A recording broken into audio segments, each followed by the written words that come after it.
Now after 6 days, Jesus took Peter, James, and John his brother, and led them up on a high mountain by themselves. And he was transfigured before them. His face shone like the sun, and his clothes became as white as light. And behold, Moses and Elijah appeared to them, talking with him. Then Peter answered and said to Jesus, "Lord, it is good for us to be here. If you wish, let us make here 3 tabernacles, one for you, one for Moses, and one for Elijah."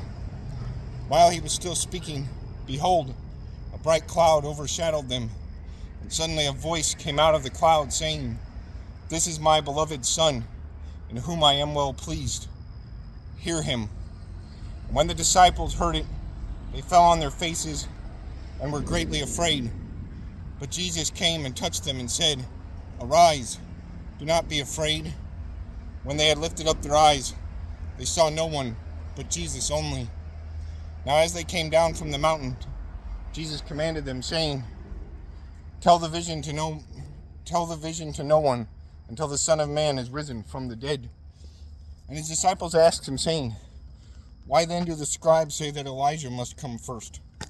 Jesus answered and said to them, "Indeed, Elijah is coming first, and will restore all things. But I say to you that Elijah has come already, and they did not know him, but did to him whatever they wished. Likewise, the Son of Man is about to suffer at their hands." Then the disciples understood that he spoke to them of John the Baptist. When they had come to the multitude, a man came to him, kneeling down to him and saying, "Lord, have mercy on my son, for he is an epileptic and suffers severely, for he often falls into the fire and often into the water. So I brought him to your disciples, but they could not cure him." Then Jesus answered and said, "O faithless and perverse generation, how long shall I be with you? How long shall I bear with you? Bring him here to me." Jesus rebuked the demon, and it came out of him, and the child was cured from that very hour.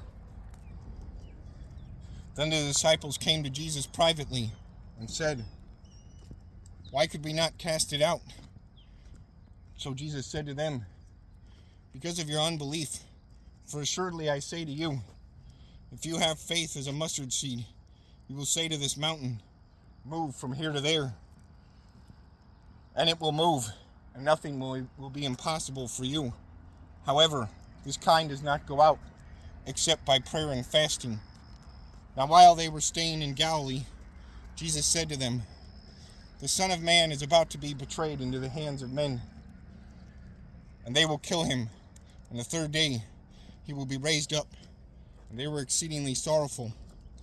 When they had come to Capernaum, those who received the temple tax came to Peter and said, "Does your teacher not pay the temple tax?" He said, "Yes."